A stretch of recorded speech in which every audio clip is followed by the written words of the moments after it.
Today we have to discuss real functions.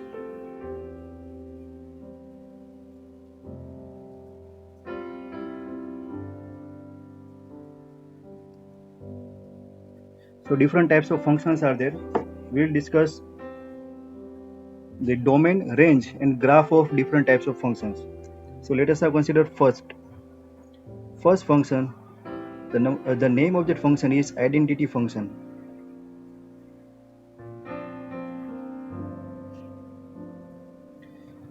So as the name suggests, it's identity. Identity means identical, or identical means same. So what is the meaning of same? So identity function is nothing but the f of x equal to x. F of x equal to x. These functions are represented by f of x equal to x. So that means if we put x here in this function, we have discussed function as a rule. So this is one rule. If we put one x over here, the function will give the same output. If you put 1 here, if you put 1, it will give f of 1 as a 1. If you put 2, it will give f of 2 as a 2. So function will give the same output as the input. So these type of function are known as identity function. Clear? So now we'll consider the graph of this function. So for graph, we have to consider x-axis and y-axis. So this is the x-axis. This is the y-axis, the value of y. We are considering this function as a y equal to f of x. Done? So this is our function f of x that we are taking on y-axis and x on our x-axis. This is origin 1, 2, 3, 4. These values are minus 1, minus 2, minus 3. Consider this one as a 1, 2, 3, 4, 5, 6. This one is a minus 1, minus 2. Done? So now check this function. If we are taking x equal to 1, take x equal to 1. So function will give us f of x equal to 1. So for x equal to 1, we are getting f of x as a 1. If you put x equal to 2, function will give f of 2 equal to 2. So for x equal to 2, we are getting f of 2 as a 2. Done? Put x equal to 3, we are getting f of 3 as a 3. So here we are getting 3. Put x equal to 0, so we are getting 0. Put x equal to minus 1, we are getting f of minus 1 as a minus 1. So here minus 1. So what is the graph of this function? Join all these points. So this is the graph of function f of x equal to x, which is nothing but the identity function. Clear? So here we are considering our f of x as a x. So we can write y equal to x. So here y equal to x is nothing but the Cartesian equation. This is nothing but the Cartesian equation. So one more point to be noted, that these functions can also represent Cartesian equation. We have studied function as a relation, function as a one rule. This function can also represent Cartesian equation. This is y equal to x. So this is the graph of identity function. Clear? Now here you have to find the domain and range of this function. Domain. So what is the domain? Domain of function is value of x, the value of this x for which our function is defined. So for which value of this x this function is defined. So here you can put any value of this x from any real number. You can put 0, you can put 0.1, you can put minus 0, minus decimal numbers you can also put. So for all the values, the function will give us output. Clear? So here function will define for the all the values of x.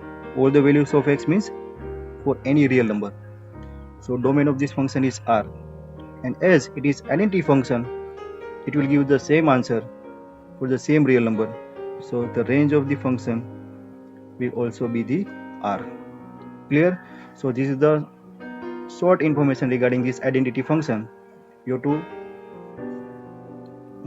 keep in the mind the rule of this function, that is f of x. Real functions. So let us now consider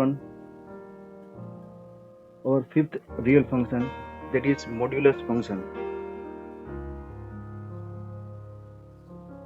Modulus function that we have already discussed. I am repeating this modulus function. So what is modulus function? So modulus functions are represented by f of x equal to mod x, modulus x. So here, to define this modulus, we have to break the definition. Whenever the modulation is there, we have to break the definition of that mode. So how can we break this definition? For that, we have to understand the operation of this modulus. This modulus function will always give us positive value. If you are putting negative value, it will give positive value. So how it works? For that, we have to break the definition of this modulation. This modulation means the function will give positive value. Function will give positive value when input is positive, and then function will give same positive value when negative value is there. So in short, for positive value, function do nothing. For negative value, it will convert negative value into positive value, and for 0 it will give 0. Clear? So for that, we can say that this modulus function f of x will be same as x when x is greater than or equal to 0. क्योंकि 0 के साथ भी कुछ नहीं करना है, positive value के साथ भी फंक्शन को कुछ नहीं करना है, वो डायरेक्ट जो इनपुट देंगे वही सेम आउटपुट देगा. But when ever x is less than 0, negative होगा, तो ये modulus function, this modulation function will add minus sign in front of our x. So this is how our definition breaks. Clear? Let us now consider an example. For example, if you are taking x equal to 4, so this is the positive value, 4 is greater than or equal to 0. So here our modulation function will like this. It is mod 4. So for x equal to 4, which is greater than or equal to 0, here no need of this modulation. So it will direct give the answer 4.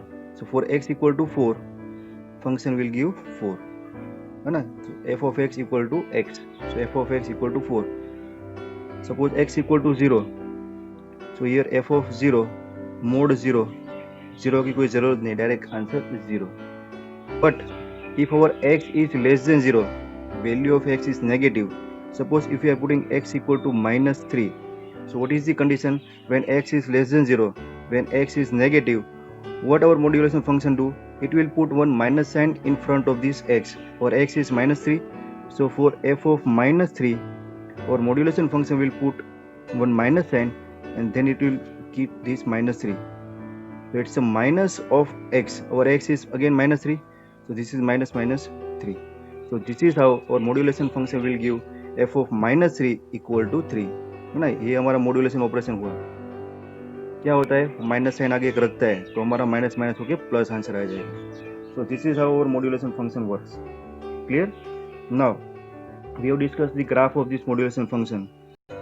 Suppose if you want to draw the graph of this f of x equal to mod x, then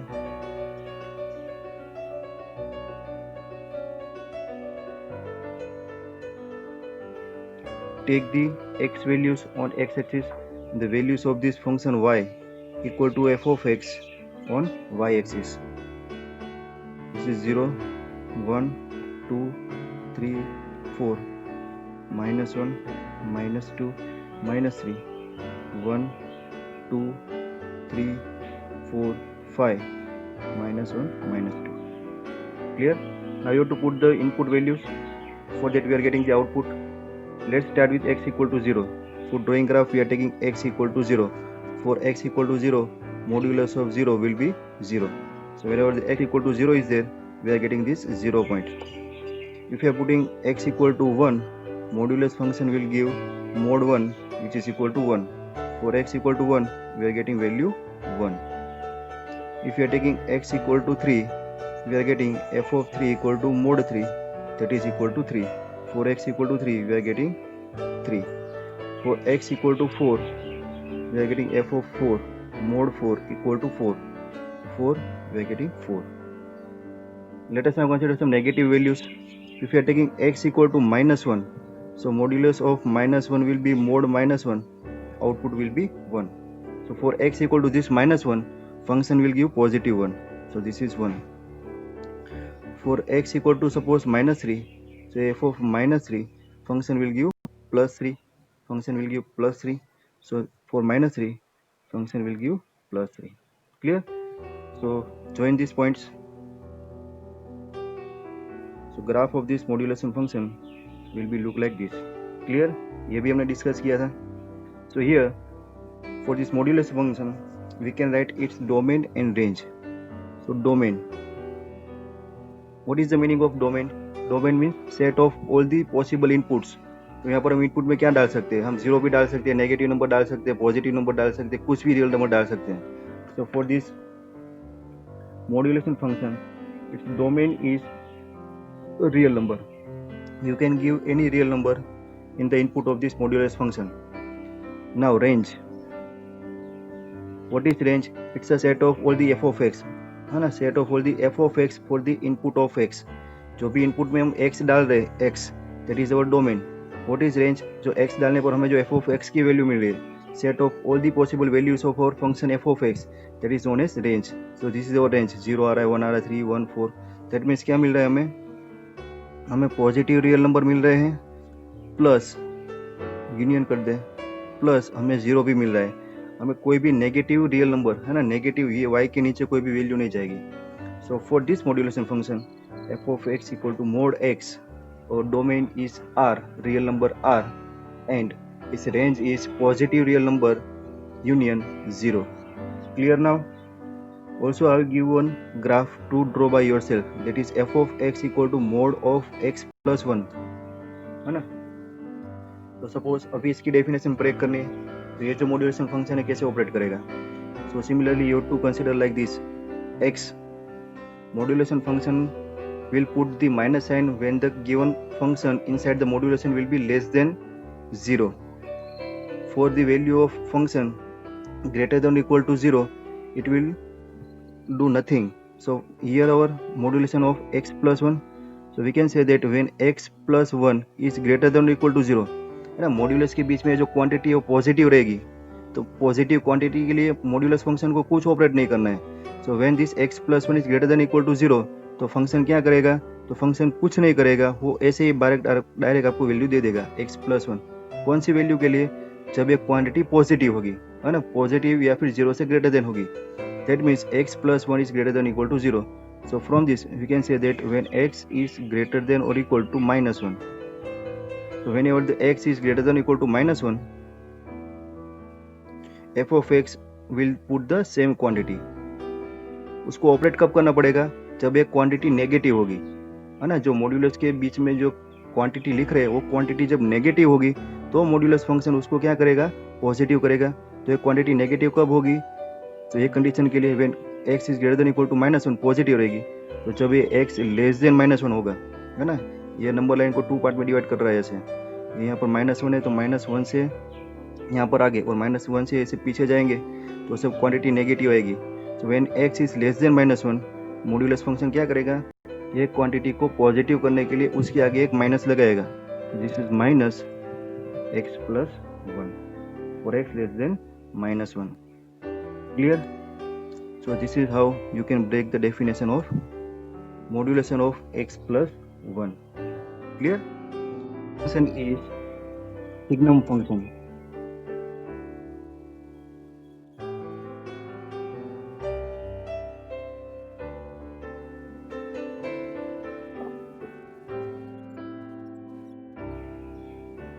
Okay.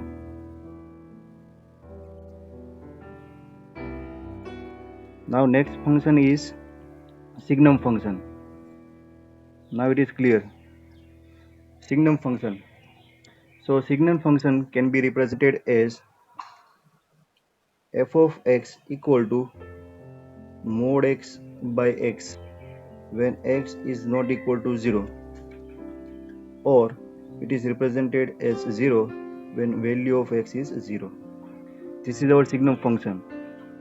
Now we have to consider how this signum function operate. Modulus sign is there. So whenever the modulus sign is there in our function, first you have to break the definition of modulation.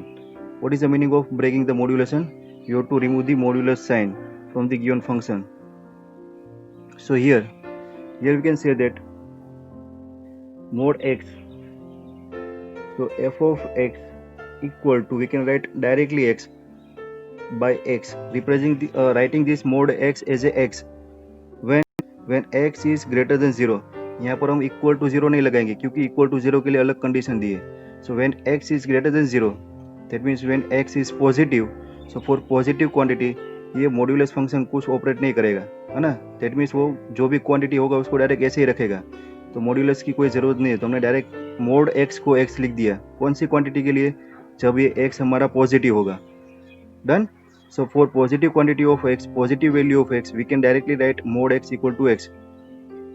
क्या मतलब हुआ? Suppose mode के अंदर 4 लिखा हुआ है, तो mode के अंदर 4 लिखो या फिर डायरेक्ट 4 लिखो, कुछ फर्क नहीं पड़ता है क्योंकि ये 4 है, क्या है, पॉजिटिव है, greater than 0.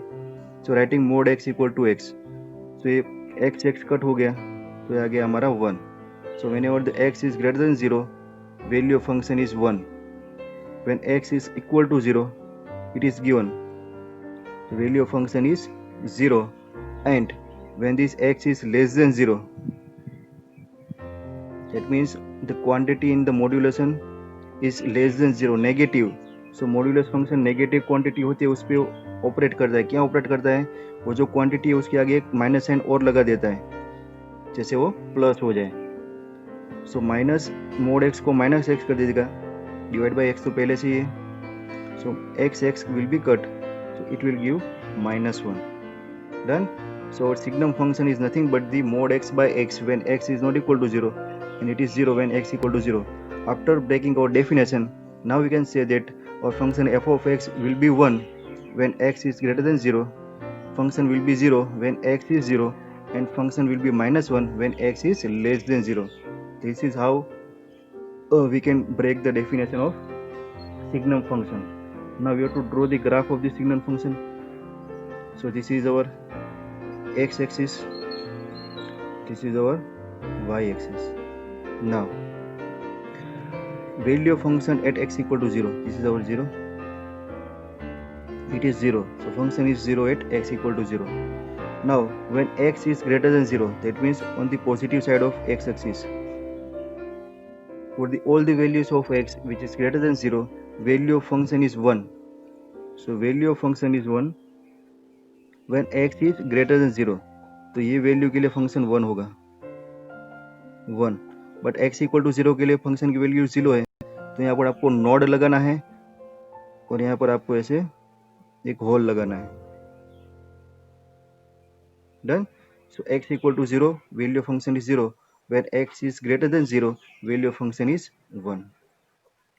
Now when x is less than 0, x is less than, that means negative side of x axis. So for that values of x, value of function is -1. So here will be -1. तो यहाँ पर आपको ऐसे whole लगाना है और उसकी सब वैल्यू के लिए आगे फंक्शन की वैल्यू नेगेटिव आएगी, -1. Clear? So this is the graph of our signum function. Now for this signum function we can define domain and range. Here domain, set of all this value of input में हम दे रहे हैं x, और x में हम क्या डाल रहे हैं? तो x में हम 0 भी डाल रहे हैं, x ग्रेटर देन 0 भी डाल रहे हैं, x लेस देन 0 भी डाल रहे हैं. That means entire number line. So domain is real number r. Range, what is range? Range is nothing but the set of all this value of f of x. So f of x output में हमें क्या मिल रहा है? 3 ही value मिल रही है. x greater than 0 के लिए हमें सिर्फ आउटपुट में 1 मिल रहा है, x इक्वल टू 0 के लिए हमें आउटपुट 0 मिल रहा है, और x जब नेगेटिव होगा तभी हमें आउटपुट -1 मिल रहा है. सो सिग्नम फंक्शन हमें आउटपुट में सिर्फ 3 ही वैल्यू दे रहा है, हम कुछ भी डालें हमें ये 3 में से एक ही वैल्यू मिल रही है. सो range is set of this 3 values. Which 3 values? -1, 0 and 1. So this is the set of all the possible values of f of x. So this is our range. So range of signum function is -1, 0, 1. Clear? Now very next important function is greatest integer function. है ना, पूरा 11, 12 science complete करके बच्चे चले जाते हैं, लेकिन 80% बच्चों को पता ही नहीं होता है कि ये GIF होता क्या है. सो ग्रेटेस्ट इंटीजर फंक्शन देखो क्या होता है. ग्रेटेस्ट इंटीजर फंक्शन, इसको हम शॉर्ट में बोलते हैं GIF, ग्रेटेस्ट इंटीजर फंक्शन। उसको कैसे रिप्रेजेंट करते हैं? So f of x equal to, जैसे मॉड्यूलस फंक्शन था तो मोड में हम लिखते थे, तो यहाँ पर ग्रेटेस्ट इंटीजर फंक्शन में ऐसे एक बॉक्स बनाते हैं, बॉक्स एक्स, है ना। आप इसको कुछ भी रीड कर सकते हो, f of x equal to box x या फिर स्क्वायर ब्रैकेट एक्स, है ना, जो भी पढ़ना वो पढ़ सकते हो, लेकिन लिखना ऐसे है, f of x equal to box x. So what is the definition of this greatest integer function? If we are writing f of x equal to box x, then what is the meaning of this box x? The most important, we can say, the statement definition of this greatest integer function। ये जो line में लिख रहा हूँ वो line आपको समझ में आ गई तो आप कोई भी फंक्शन का इसका आप ग्रेटेस्ट इंटीजर फंक्शन आप निकाल सकते हो। सो greatest integer function, the meaning of this box x is nothing but the greatest integer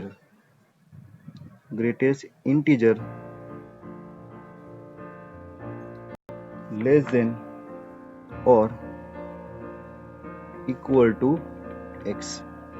this is the definition of greatest integer, है ना। f of x equal to box x, तो x box के अंदर मैंने x लिखा है तो उसका आंसर क्या आएगा? उसका आंसर आएगा ग्रेटेस्ट इंटीजर लेस देन और इक्वल टू x। अब बोलोगे सर कुछ समझ में नहीं आया, वेरी गुड। तो ये जो स्टेटमेंट लिखा है वो आपको स्टेटमेंट दो पार्ट में डिवाइड करके पढ़ना है ना। You to divide this statement into two parts. कैसे डिवाइड करना है?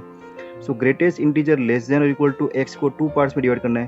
पहले आपको ये सिर्फ ग्रेटेस्ट पढ़ना है, ग्रेटेस्ट, है ना। उसके बाद दूसरा स्टेटमेंट आपको ऐसे पढ़ना है, इंटीजर लेस देन और equal to x, integer less than और इक्वल टू एक्स, है ना। दो पार्ट में आपको रीड करना है।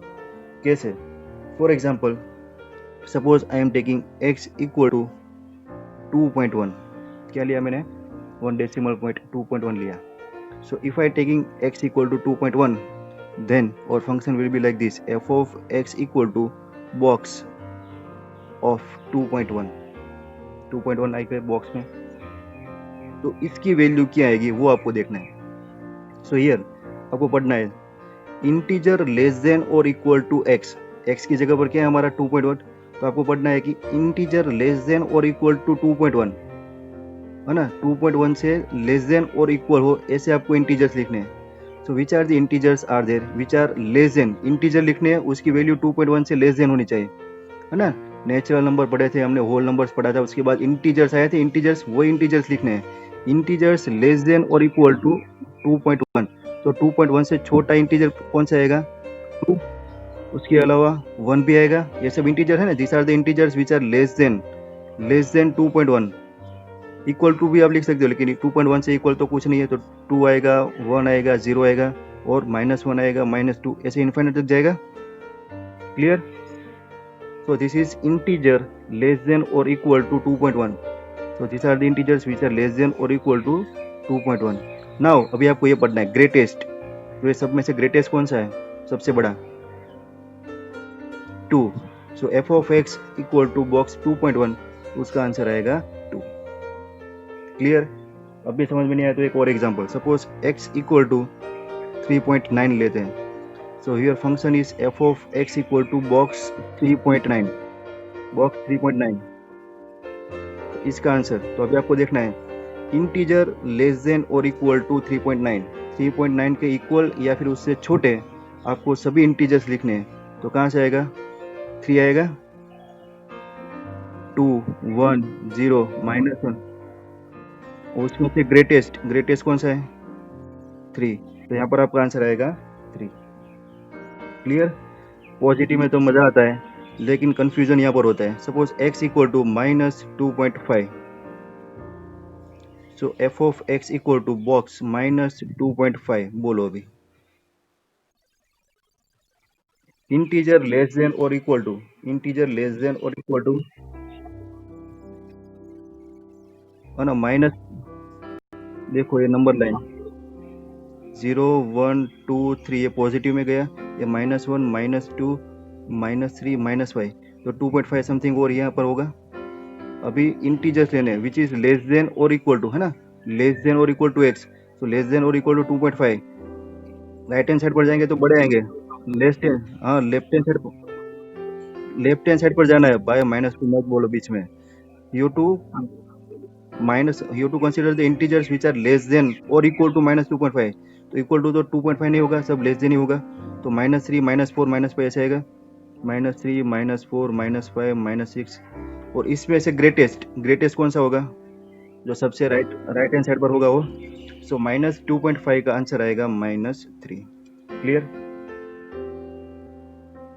तो ये तो पॉइंट वाले थे। सपोज मैंने ले लिया x इक्वल टू 4, चलो। So f of x equal to box 4, तो क्या आएगा, integers which are less than और इक्वल टू x। तो इक्वल टू x 4 और उसके छोटे 4 3 2 1, उसमें सबसे ग्रेटेस्ट तो 4। So f of x box x, so box 4, उसका आंसर आएगा 4। क्लियर। नेगेटिव नंबर लगाया, suppose x equal to -2। So f of -2 box -2, so what is the answer,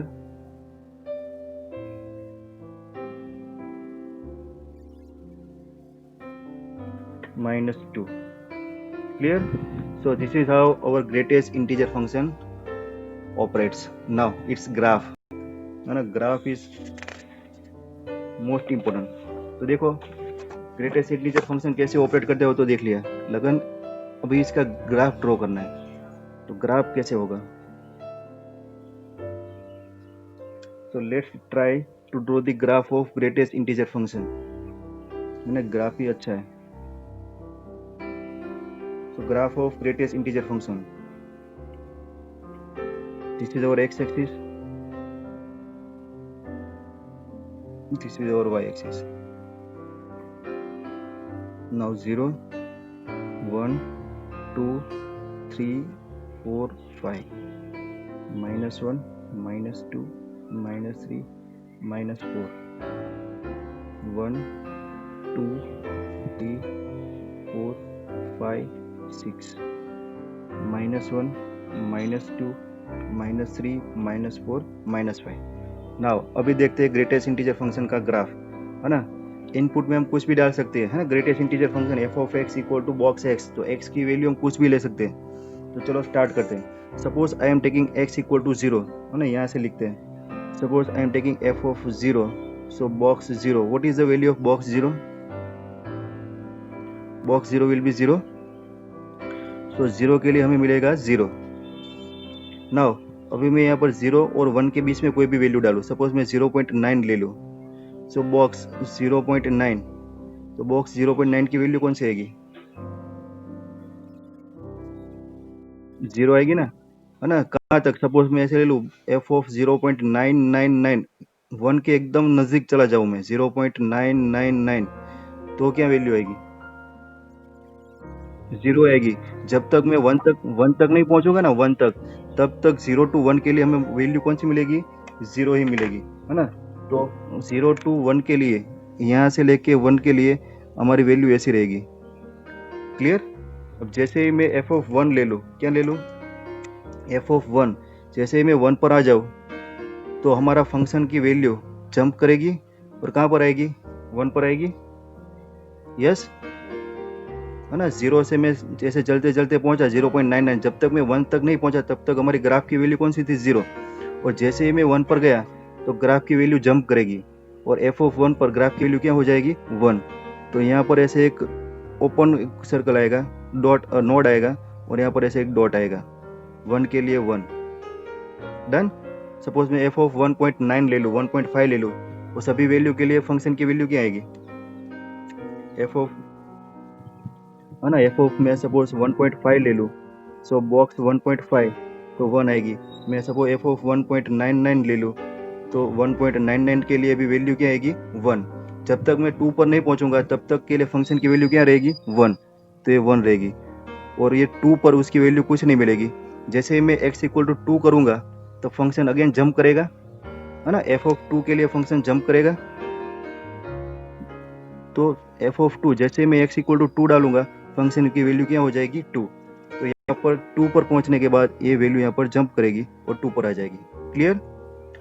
और कहाँ तक ये 2 रहेगी, जब तक मैं 3 पर नहीं पहुंचूंगा। जैसे मैं 3 पर पहुंचूंगा फंक्शन की वैल्यू जंप करेगी और 3 पर आ जाएगी, और तब तक जब तक 4 पर नहीं पहुंचूंगा। जैसे मैं 4 पर पहुंचूंगा फंक्शन की वैल्यू जंप करेगी, 4 पर आएगी। Clear? So this is the graph of greatest integer function. Positive side. Negative side पर चलो, मैंने -0.5 रखा तो क्या होगा? देखो ऐसे एफ ऑफ -0.5, -0.5 के लिए फंक्शन की वैल्यू क्या आएगी? Integer which is less than और इक्वल टू -0.5, बॉक्स -0.5, बोलो -1 आएगा। क्या आएगा? है ना, इंटीजर लेस देन और इक्वल टू -0.5, तो -0.5 से लेस देन इंटीजर कौन सा आएगा? -1 आएगा ना, है ना, -1 आएगा। तो 0 से जब तक मैं 1 तक नहीं पहुंचूंगा तब तक ग्राफ की वैल्यू, है ना, 0 पर तो ये 0 ही रहेगी। लेकिन 0 जैसे ही यहाँ पर आऊंगा तो ये वैल्यू यहाँ से लेके 1 तक -1 रहेगी। और जैसे ही -1 पर आएगा उसकी वैल्यू जंप करके -1 पर आएगी और यहाँ से ये आगे जाएगी। ठीक है, तो ऐसे स्टेप वाला ग्रेटेस्ट इंटीजर फंक्शन का आपका ग्राफ मिलेगा। क्लियर? नाउ इसका डोमेन एंड रेंज इंपॉर्टेंट। बताओ चलो, डोमेन में हम क्या डाल रहे हैं? डोमेन में we are taking all the real values R, and what is the range? Range में हमें बार set of all the values of f of x में हमें क्या मिल रहा है ना, we are getting integers only. तो range of this greatest integer function is nothing but this Z. याद रखना है ना, greatest integer function range is Z. And for our signum function के लिए भी आपकी रेंज कुछ अलग आई थी, वो क्या थी?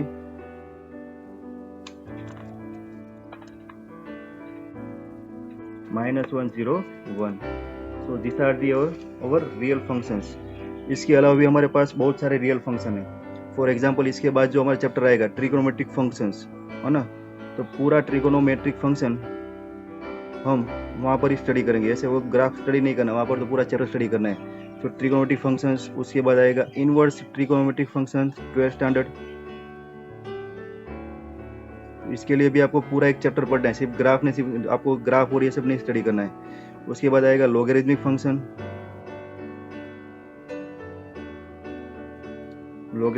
उसके बाद आएगा एक्सपोनेंशियल फंक्शन। तो लॉगरिथमिक फंक्शन, एक्सपोनेंशियल फंक्शन के लिए पूरी एक्सरसाइज है, वो आपको स्टडी करना है। ठीक है, तो ये सब फंक्शन उसके बाद हम बाद में स्टडी करेंगे। तो अभी ये चैप्टर में आपको इसको स्टडी नहीं करना है, उसके लिए आपको पूरा चैप्टर, पूरी एक्सरसाइज आपको फ्यूचर में आपके लिए रेडी है। तो ये सारे 8 फंक्शंस और ये trigonometric, inverse trigonometric, logarithmic and exponential functions, these are the our real functions. ठीक है, और फिर भी आज वो रियल